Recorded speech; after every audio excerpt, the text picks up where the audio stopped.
संबुद्धस्स नमो तस्स भगवतो अरहतो सम्मा संबुद्धस्स। बुद्धं शरणं गच्छामि बुद्धं शरणं गच्छामि धम्मं शरणं गच्छामि धम्मं शरणं गच्छामि शरणं गच्छामि संघं शरणं गच्छामि द्वितीयं बुद्धं शरणं गच्छामि द्वितीयं बुद्धं शरणं गच्छामि तृतीयं धम्मं शरणं गच्छामि द्वितीयं धम्मं शरणं गच्छामि तृतीयं संघं शरणं गच्छामि द्वितीयं संघं शरणं गच्छामि तृतीयं बुद्धं शरणं गच्छामि तृतीयं बुद्धं शरणं गच्छामि तृतीयं धम्मं शरणं गच्छामि तृतीयं धम्मं शरणं गच्छामि तृतीयं संघं शरणं गच्छामि तृतीयं संघं शरणं गच्छामि शरणं शरणागमननिधितं पाणिपाता वेरमणि सिक्खापदं समादयामि पाणातिपाता वेरमणि सिक्खापदं समादयामि अधिन्नादाना वेरमणि सिक्खापदं समादयामि अधिन्नादाना वेरमणि सिक्खापदं समादयामि सुविचाचारा वेरमणि सिक्खापदं समादयामि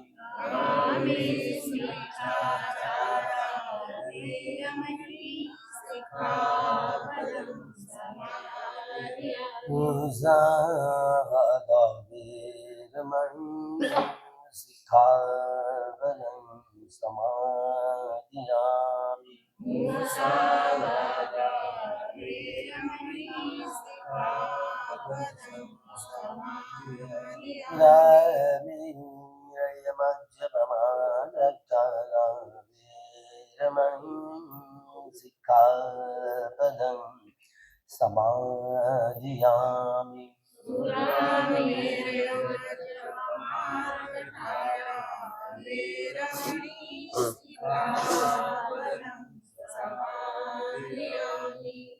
साधु साधु साधु इमन्ति शरणं सतिं पञ्चशिरं रमं साधकं सुरक्षितं कृत्वा आत्ममादिन सम्पादेथ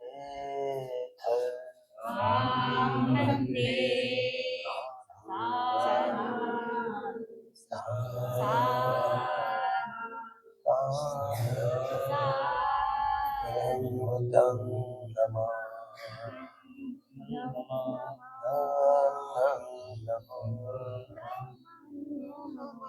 संघं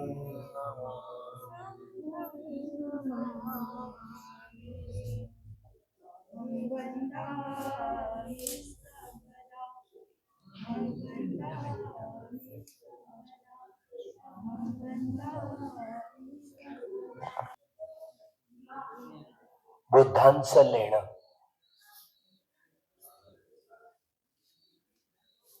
लेणं म्हणजे सौंदर्याचं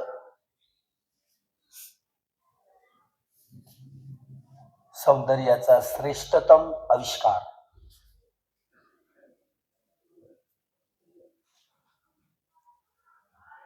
या प्रकृतीमध्ये, निसर्गामध्ये जेव्हा बुद्ध उत्पन्न होतात, तेव्हा हा निसर्गाच्या सौंदर्याचा सर्वोच्च आविष्कार असतो.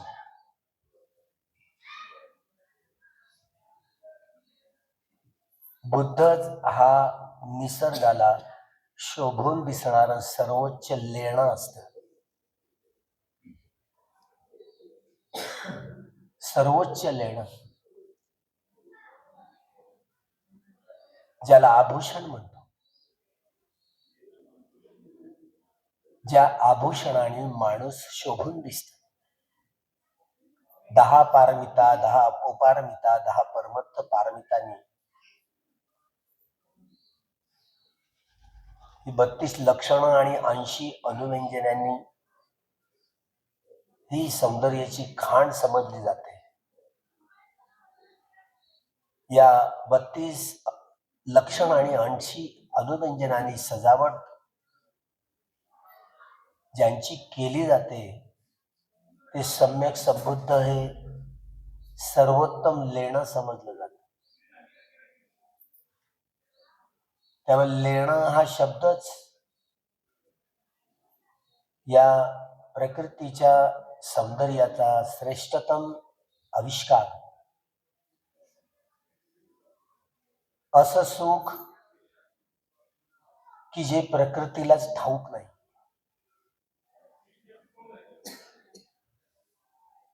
ही सुंदरतेची झालर प्रकृती राजा जसा प्रसादामध्ये शोभतो, तशी ही प्रकृती बुद्धांनीच शोभून दिसते. बुद्ध हे म्हणून त्या प्रकृतीचं सर्वोच्च असं लेणं समजलं.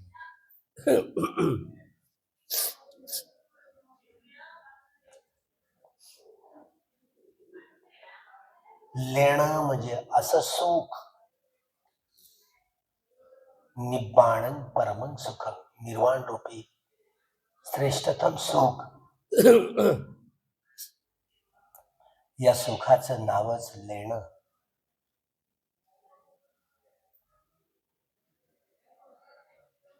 आर्य सत्याचा साक्षात्कार करून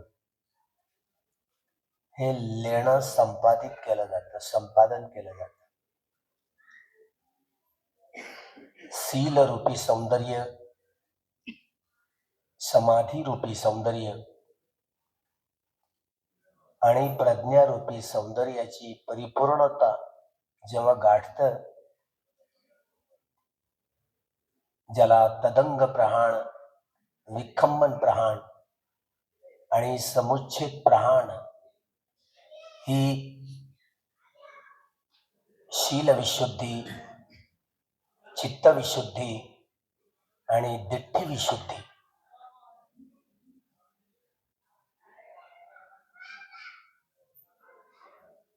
या विशुद्धीची ही परिक्रमा, विशुद्धीची प्रतिष्ठापना हेच लेणं असतं. या शील विशुद्धीच्या आधारावर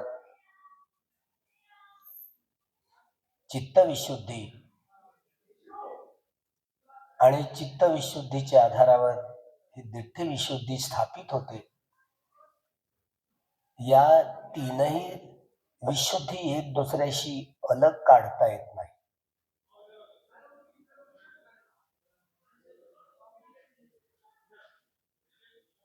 एक दुसऱ्यांमध्ये ही गुंतवणूक एवढी असते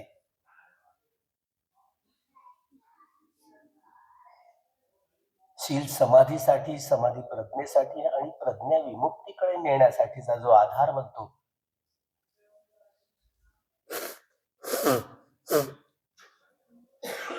हे शील रूपी, समाधी रूपी आणि प्रज्ञारूपी सौंदर्य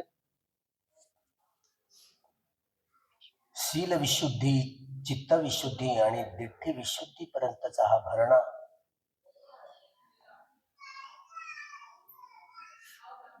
सगळ्याच प्रकारच्या जीर्ण शीर्ण झालेल्या सगळ्याच मिथ्या दृष्टीच्या धारणा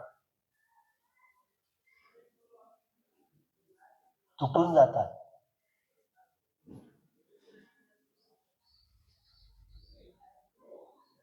तिचं एवढं वितरण होतं म्हणून तिला कांक्षा वितरण ज्ञान विशुद्धी असं म्हटलं जातं. सगळ्या प्रकारचे संदेह, सगळ्या प्रकारच्या शंका, सगळ्या प्रकारच्या विचिकित्सा त्यांना जागाच राहत नाही. सगळा भ्रम आणि भ्रांती दूर होतो. सगळ्याच प्रकारच्या भ्रम आणि भ्रांती दूर होतात. हे ज्ञानाचं लेणं, ज्ञानरूपी, याला संबोधी ज्ञान असं म्हटलं.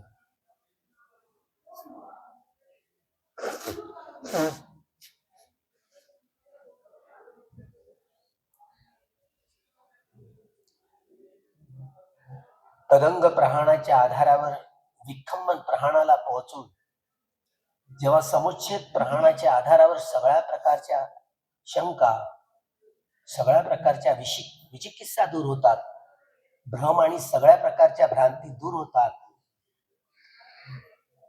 हा मार्ग सुस्पष्ट होतो. या मार्गावर चालताना, क्रमशः या मार्गावर चालताना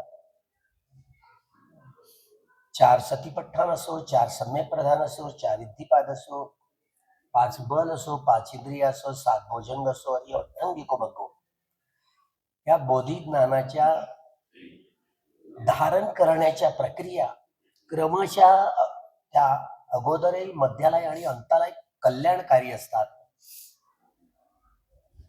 या बोधी ज्ञानाला धारण करताना ज्या पथावर चालून आर्य सत्याचा साक्षात्कार केला जातो, ते सगळेच बोधी ज्ञानाचे सगळे पक्ष, याला मार्गच असं म्हटलं जातं. मार्गाचं एक एक अंग क्रमशः धारण केलं जातं. एक एक अंग क्रमशः धारण केलं जातं. हा मार्ग आहे, हा अमार्ग आहे. वेदना पच्चय्या तन्हा, वेदना पच्चय्या पन्या. मनुष्य असो की मनुष्येतर प्राणी असो, एकच काम करतात, दुःखाचीच निर्मिती करत असतात. वेदना पच्चय्या तन्हा. सुखद वेदना आल्या प्रतिक्रिया करून रागाच्या गाठी बांधणार, दुःखद वेदना आल्या प्रतिक्रिया करून द्वेषाच्या गाठी बांधणार, असुखद वेदना आल्या प्रतिक्रिया करून मोहमोडतेच्याच गाठी बांधून बांधून हे दुःखचक्र, भवचक्र, लोकचक्र निर्माण आपण स्वतः करत असतो. याला बाह्य शक्ती कुठलीही जबाबदार राहत नाही. आणि एकच काम, तृष्णा निर्मितीचंच काम, हे दुःखचक्र, भवचक्र वाढवण्याचंच काम करत असतो. पण जेव्हा बुद्ध उत्पन्न होतात, या मार्गाचं संशोधन करतात. या पथावर चालण्यासाठी सगळ्या भ्रम आणि भ्रांती दूर होतात. क्रमशः या मार्गावर चालण्यासाठी समर्श ज्ञान, उदयवय ज्ञान, भंग ज्ञान, भय ज्ञान, आदिनव ज्ञान, अनुचिता ज्ञान, प्रतिसंका ज्ञान, संकारोपेक्षा ज्ञान आणि अनुलोभ ज्ञान हे क्रमशः धारण केले जातात. या विपश्यना ज्ञानाच्या आधारावर एकेका टप्प्यातनं हे बोधी ज्ञान धारण करून आर्य सत्याचा साक्षात्कार करून श्रोतापन्न, सकदागामी, अनागामी आणि अर्हत हे लेणं असतं. फल मार्ग, फल अट्टपुरीस पुग्गला.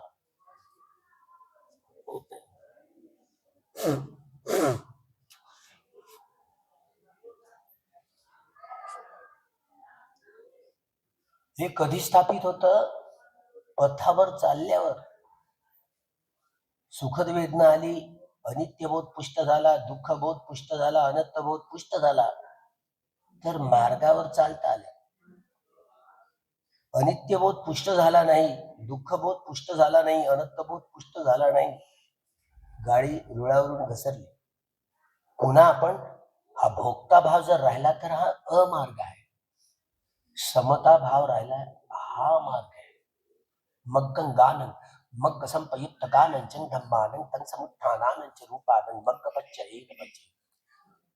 4 सतीपट्ठाण असो की 4 रिद्धिपाद असो, 4 सम्यक प्रधान असो, 5 बल असो, 5 इंद्रिय असो, 7 भुजंग असो, अठ्ठंगी मग्गो क्रमशः या मार्गातला एक एक अडथळा क्रमशः धारण करताना ते अडथळे मारवंदन दुरून आर्य सत्याचा साक्षात्कार करू. आर्य सत्याचा साक्षात्कार तो मार्ग समजला जातो.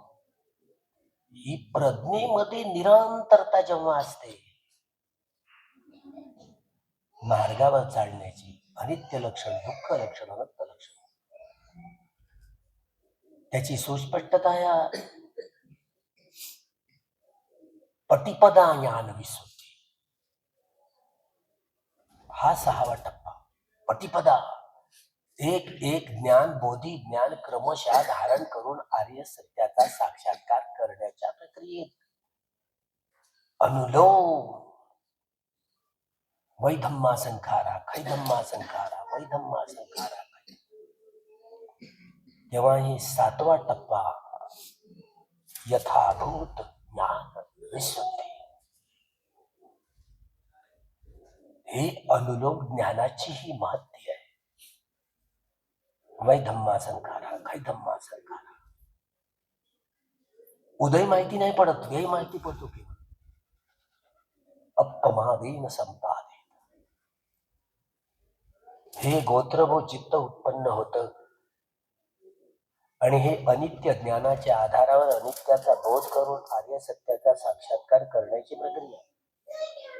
दुःख ज्ञानाच्या आधारावर दुःखाचा बोध करून आर्य सत्याचा साक्षात्कार करण्याची प्रक्रिया. अनंत ज्ञानाच्या आधारावर अनंताचा बोध करून आर्य सत्याचा साक्षात्कार करण्याची प्रक्रिया ही पूर्णत्वात जाते. लोकीय चित्त बंद पडतं, लोकीय शरीर बंद पडतं. लोकोत्तर नित्य धातू लोकोत्तर प्रज्ञेच्या आधारावर नित्य लक्षण, सुख लक्षण आणि अनंत लक्षण या लोकोत्तर लक्षणाच्या लोकोत्तर प्रज्ञेच्या आधारावर निर्वाणाचा साक्षात्कार सुरू आणि क्रमशः मार्गस्थ आणि फलस्थ हे लेण स्थापित होत. जे न संपणारं लेणं असतं म्हणून याला निब्बाणं परमं सुखं असं म्हटलं जातं.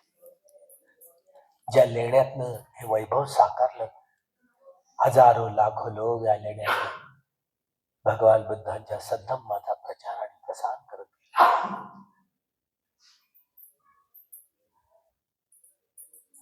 ज्या लेण्यामध्ये आपणही ध्यान करत करत सुत्त पठन करत करत आपण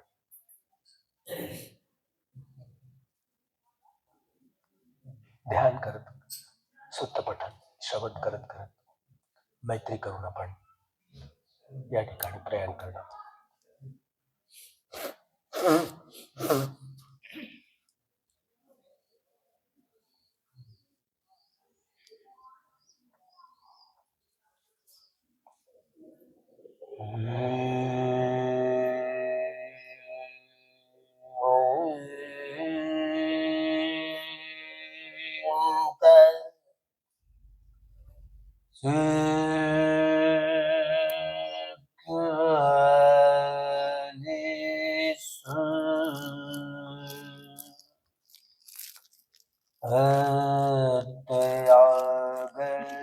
अत्यागच्छन्तु देवता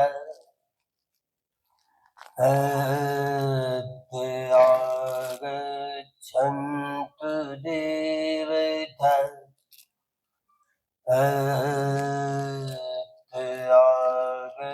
अत्यागच्छन्तु देवता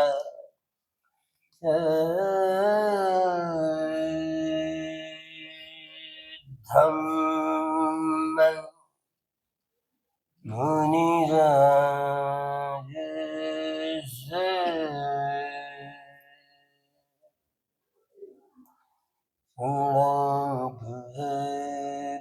लोकधम शृण्वन्तु सद्गमुखदं शृण्वन्तु सद्गमुखदं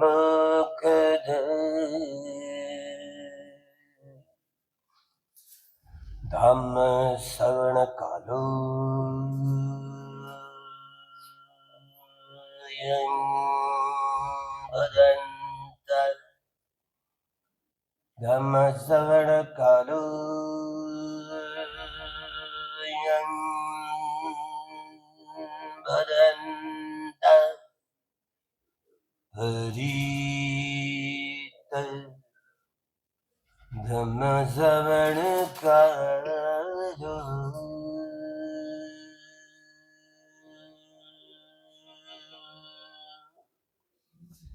अयं भदन्त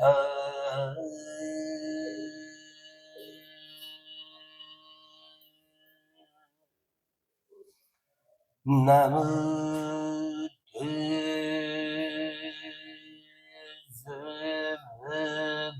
भगवतो अरहतो सम्मा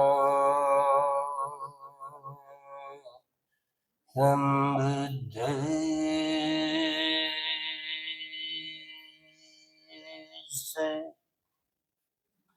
नमो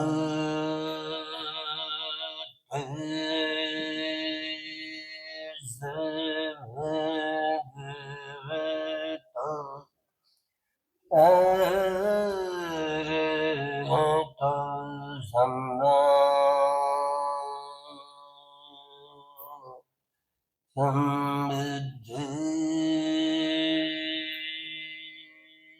सम्बुद्धस्स नमो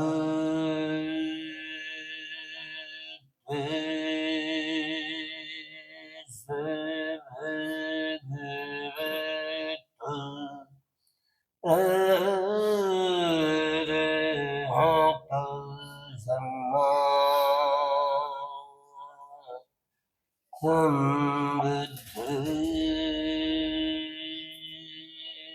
सम्बुद्धस्स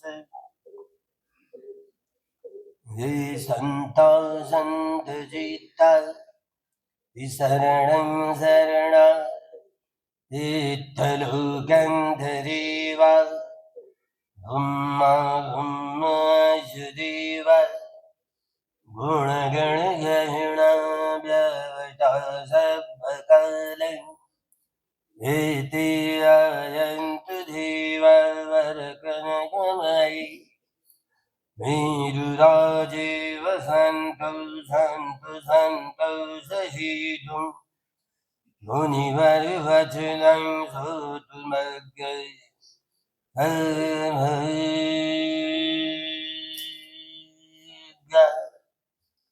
इति पिसौ भगवानर्हं सम्मा सम्बुद्धौ बीजचरणसंसन्नौ युगतौ अदुत्तरं पुरिसदम्मसारथि सत्ता देवमनुष्यानं बुद्धौ भगवति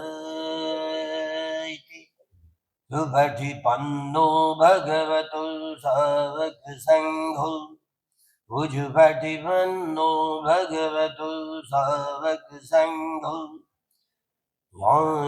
पठिपन्नो भगवतो सावकसङ्घो स्वामीचि पठिपन्नो भगवतो सावकसङ्घो यं इदं चत्वारि पुरुषयुगानि अष्टपुरुषपुद्गल एष भगवतो सावकसङ्घो बहुणीयो बहुणीयो अग्रणीयो अञ्जलिकरणीयो अनुत्तरं गुह्यं कृतं लोकसायिति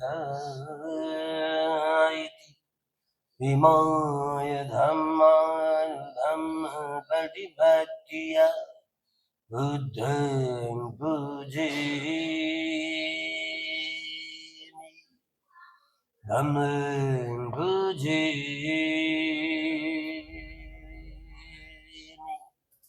संघ पूजे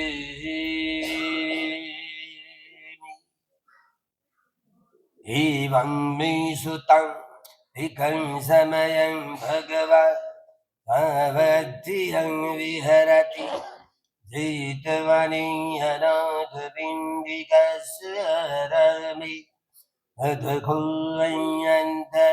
देवता अभिकन्ताय धत्या अभिकन्तवन्ना केवलगपन् जेतवनयोपसीत्वयेन भगवतेनुपसङ्गमि उपसङ्गमि भगवन्तम् अभिवदित्वा एकमन्तम् अर्थसि एकमन्तं चितखौ सदेवता भगवन्तं कथयज्मसि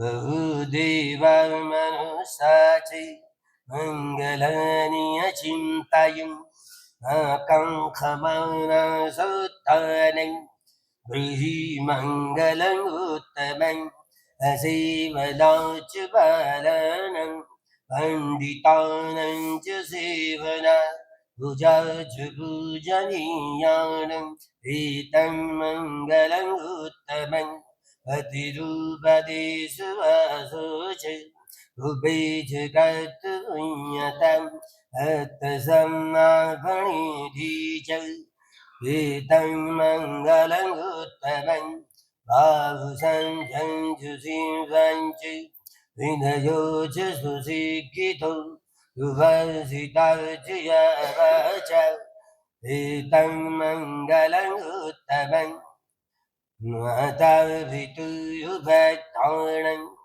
उत्तरारस्य सङ्गौ अनाकुलाचिकं मन्ता एतं मङ्गलम् उत्तमम्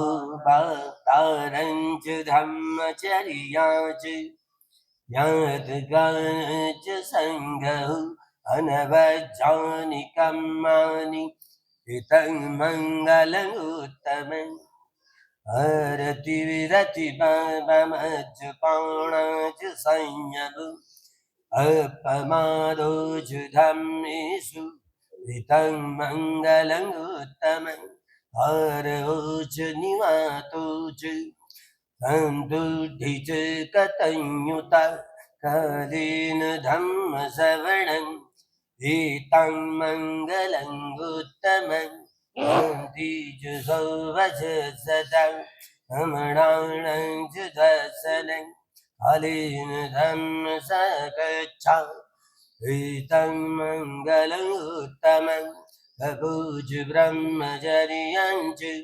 हरियसच्चानदर्शनं निब्बाणसच्चिक्रिया च एतं मङ्गलम् उत्तमम् उतस्य लोकधर्मैः प्रीतं यत्सत्कम्पति शोकं विरजं क्षेमम् एतं मङ्गलम् उत्तमम् एतादिशादिगत्वानं अपराजिता भवद्विषौति गच्छन्ति तेषां मङ्गलम् उत्तमम् दीयतेन सज्जवज्जेन उत्थिते होतु सर्वदा तेन सज्जवज्जेन सर्वभवादुःखा भयारोगा शोकोऽन्तराय उपद्रवविनाशतु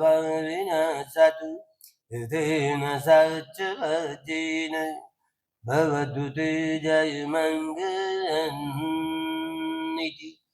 रसानुभवतो यथा नैवदसीन्ति भीषणं यं हि जीवाणुयुञ्जन्तौ रतिं दिवं अतन्दितौ सुखं सुभक्तिसुतौ च पावं किञ्चिन वसति एवं आदिगुणं वेतं हरितं तं भणामहि भरणीयं अत्कुशलिनं यन्तं सन्तं पदं अभिषपिच अकुलुजुच सुजुच उवजुच सुमधुयनतिमानि हन्तु सकुच सुवरुच अपकिचौच सल्लभवति हन्तिं धियोच निपकोच अपगभकुलेषु अननगितौ अजगुद्धं समाचरे किञ्चि हेनभियं भरे उपवदीयं दुःखिनो वाखेमिनो हन्तु अभिषत्ता भवन्तु सुखितर्ता एके जीवाणभूततीतसाव अवरवनवशीषा दीघवहिमन्तव मज्जिमौरसगणुकधूला दीत्थवहिमदीत्था ये च दूरे वसन्ति अभिदूरे भूतवसम्भवेशिव अभिषत्तं भवन्तु सुखितर्ता न परोपरन्निकुभितं आदिमय्ये दत्तचिन्गन्ति व्यारुसनापटिगसंयं हयसुदुःखेच्छेयं माता यथा नियं भूतम् आयुषाहिकभूतानुराग्रे एवं सर्वभूतेषु मानसं भावये अपरिमाणं वेदाञ्जु सर्वलोकस्मिन् मानसं भावये अपरिमाणं बुद्धं अरुजतिरियं च असम्बाधं हविरसव्रतम् Titang jaram nishino dayano yavatasvigataido Vitang satim aditya Brahmavitam viharamitahu Vidhi jayadubhagam Vilavadasadina sambrano Abhisuriyagetam Nahi jatu garbhasiyam punariti diyatena satchavajinam Dhottite hontu sarvada etena satchavajinam Sabba bhavadukka bhayaroga sukhantaray Ubadhava vinasatu etena satchavajinam भवतु ते जय मङ्गलं दिशासरसर्वलोकस्य बुद्धि भवतु सर्वदा आसनं बीजलोकं च देवरक्षन्तु सर्वदा अद्योतु सुखी सर्वे परिवारे हि यत्तनु हनिः हन्तु Ahasabhiyativi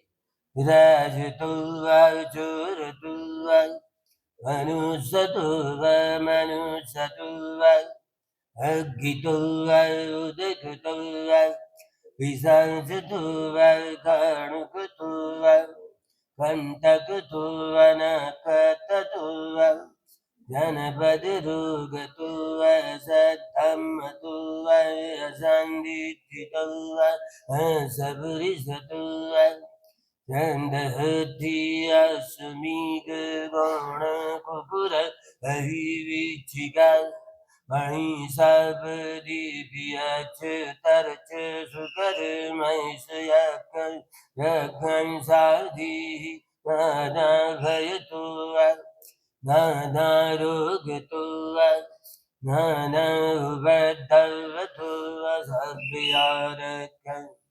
Ganandurajivasminti Savadi Anti Bhuta Mahidika Devidvam Anurakantu आरोग्येन सुखेनाचे दक्षिणास्मिन् द्विजभागे हन्ति देवा मयेदिका देवि त्वम् अनुदग्धन्तु आरोग्येन सुखेनाचे पश्चिमास्मिन् द्विजभागे हन्ति नागा मयेदिका देवि त्वम् अनुदग्धन्तु आरोग्येन सुखेनाचे उत्तरस्मिन् दिशाभागे हन्ति यक्खमयेदिका देवि त्वम् अनुदग्धन्तु आरोग्येन सुखेनाचे रतिमीन ददराथ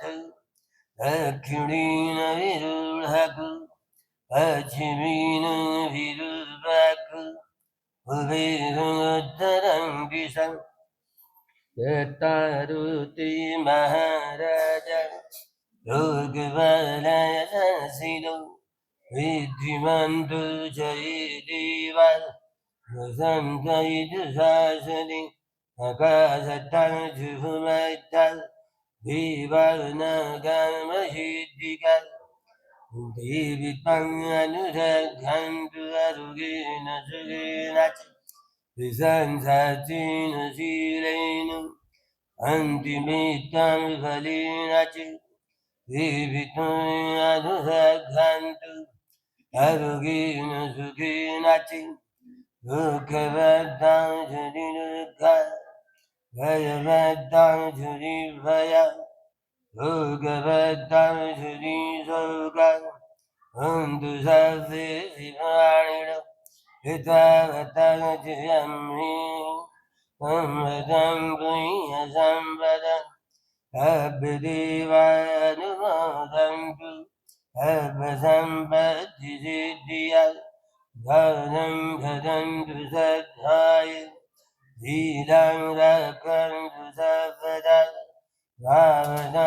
भावनाभिरताहुन्तु गच्छन्तु देवतागता अभिवृद्धा बलवत्ता वत्सकानं जयं बलं हरहन्तानं च तेजेनं रक्षं वन्दामि सर्वसु आकाशत्तजुहुमत्तल्